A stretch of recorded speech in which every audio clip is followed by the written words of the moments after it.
আসসালামু আলাইকুম। এটিএন বাংলা সংবাদে সবাইকে স্বাগত জানাচ্ছি অনামিকা হাসান পুনম। নীতি আদর্শ পরিকল্পনাহীন একটি দল শুধুমাত্র ধর্মের নামে জনগণের ভোট চাইছে। জনগণ তাদের প্রত্যাখ্যান করবে বলে দাবি করেছেন বিএনপি স্থায়ী কমিটির সদস্য সালাউদ্দিন আহমদ। রাজধানীর কৃষিবিদ মিলনায়তনে দলের দেশ গড়ার পরিকল্পনার শীর্ষক দিনব্যাপী কর্মশালার উদ্বোধন করতে গিয়ে তিনি কথা বলেন।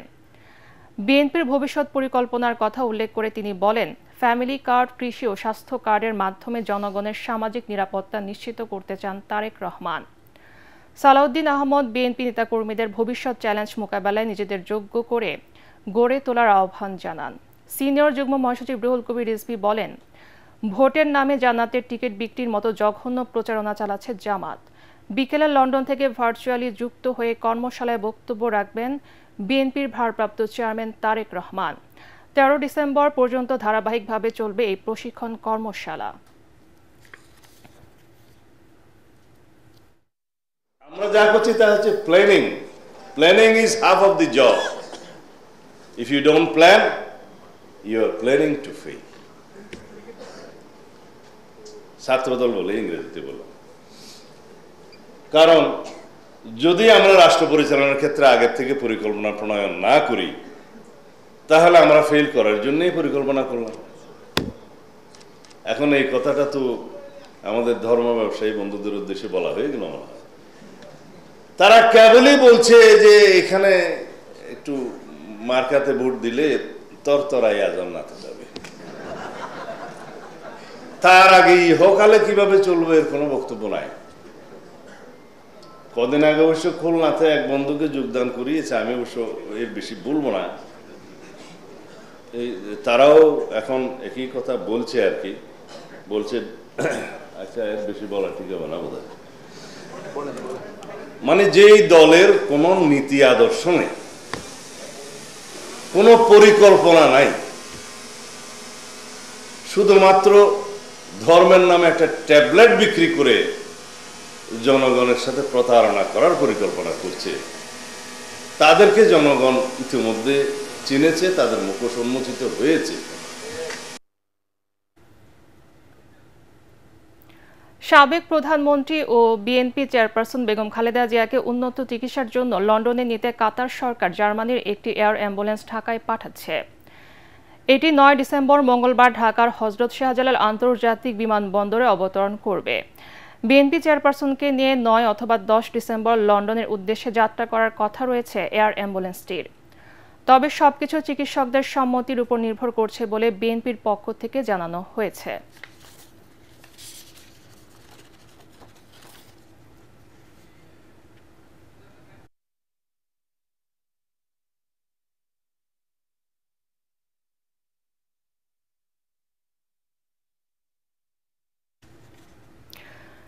জুলাই আন্দোলনে হত্যার অভিযোগে মানবতা বিরোধী অপরাধের মামলায় সাবেক মন্ত্রী, প্রতিমন্ত্রী সহ 17 জনকে আন্তর্জাতিক অপরাধ ট্রাইব্যুনালে হাজির করা হয়েছে।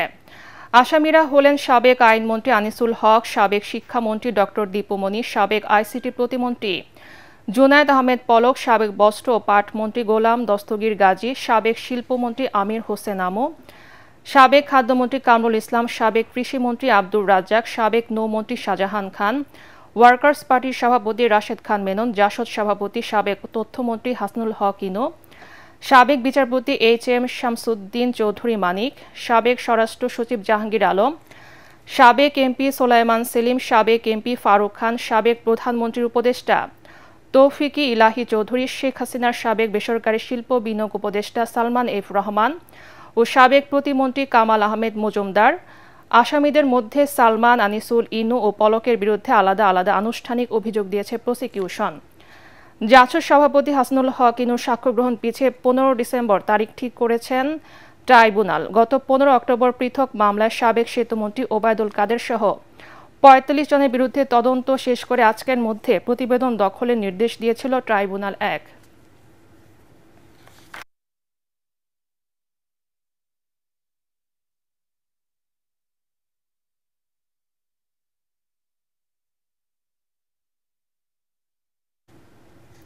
নির্বাচন কমিশনের সাথে বৈঠকে বসেছে জামাতে ইসলামী। আগারগাঁও নির্বাচন ভবনে জামাতের সেক্রেটারি জেনারেল মিয়া গোলাম পরোয়ারের নেতৃত্বে 6 সদস্যের প্রতিনিধি দলের বৈঠক চলছে। বৈঠকে জাতীয় নির্বাচনের তফসিল, লেভেল প্লেইং ফিল্ড, নির্বাচনের দায়িত্ব পালনকারী কর্মকর্তা ইস্যুসহ নানা বিষয়ে আলোচনা চলছে বলে জানিয়েছে জামাতের সংশ্লিষ্টরা। এছাড়া এদিন প্রশাসন ক্যাডারদের সংগঠন বাংলাদেশ অ্যাডমিনিস্ট্রেটিভ সার্ভিস অ্যাসোসিয়েশন নেতারা বৈঠক করে নির্বাচন কমিশনের সাথে।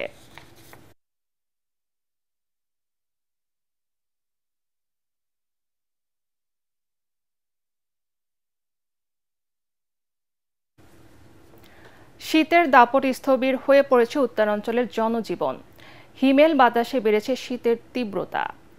উত্তরের জেলাগুলোতে গত এক সপ্তাহ ধরে তাপমাত্রা 12 থেকে 13 ডিগ্রি সেলসিয়াসে ওঠানামা করছে। মধ্যরাত থেকে সকাল পর্যন্ত কুয়াশায় ঢেকে থাকছে পুরো অঞ্চল। এই তীব্র ঠান্ডায় বেশি ভোগান্তিতে পড়েছে শ্রমজীবী, কৃষি শ্রমিক ও স্বল্প আয়ের মানুষ। আবহাওয়া পরিবর্তনের কারণে হাসপাতালে বৃদ্ধি পাচ্ছে ঠান্ডাজনিত রোগীর সংখ্যা। আজ দেশের সর্বনিম্ন তাপমাত্রা রেকর্ড করা হয়েছে পঞ্চগড়ে 10.4 ডিগ্রি সেলসিয়াস।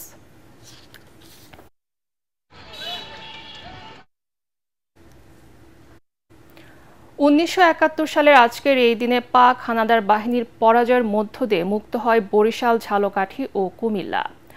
1971 সালে 25 এপ্রিল জল, স্থল ও আকাশপথে বরিশাল আক্রমণ করে পাক বাহিনী। এই সময় মুক্তিযোদ্ধা ও নিরীহ মানুষদের হত্যা করে লাশ খালে ফেলে দেয়। তবে ডিসেম্বরে পাকিস্তানি সেনাদের প্রতিহত করতে সব জায়গায় হামলা চালায় মুক্তিযোদ্ধারা। এরই ধারাবাহিকতায় 8 ডিসেম্বর মুক্ত হয় বরিশাল। এদিকে দিবসটি উপলক্ষে বরিশাল জেলা মুক্তিযোদ্ধা সংসদ র্যালি ও আলোচনা সভা আয়োজন করেছে।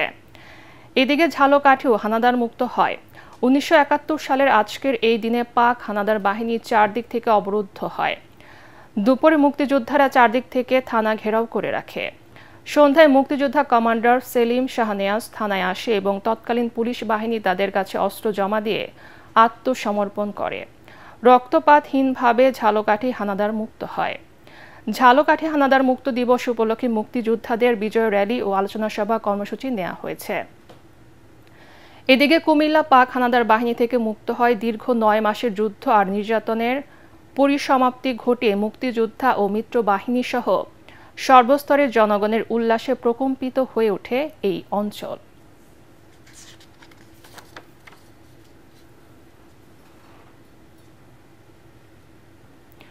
আন্তর্জাতিক।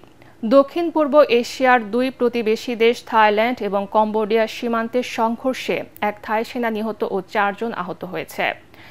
এই ঘটনার পর বিমান হামলা চালায় থাইল্যান্ড। রয়টার্স জানায় সোমবার সকালে এই হতাহতের ঘটনা ঘটেছে।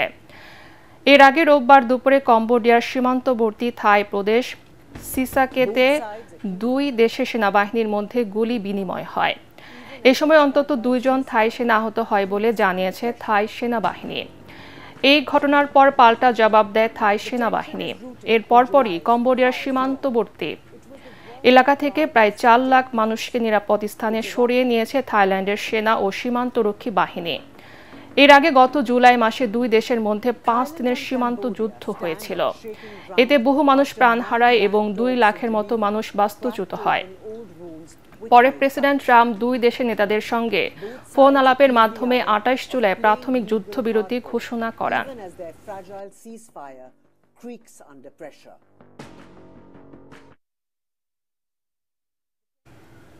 খেলার খবর। সেল্টা ভিগোর কাছে হেরে লা লিগায় অঘটনের জন্ম দিয়েছে রিয়াল মাদ্রিদ। নিজেদের মাঠ বার্নাব্যু স্টেডিয়ামে তারা 2-0 গোলে অপ্রত্যাশিত পরাজয়ের মুখোমুখি হয় এবং 9 জন খেলোয়াড় নিয়ে ম্যাচটি শেষ করে জাভি আলোনসোর দল।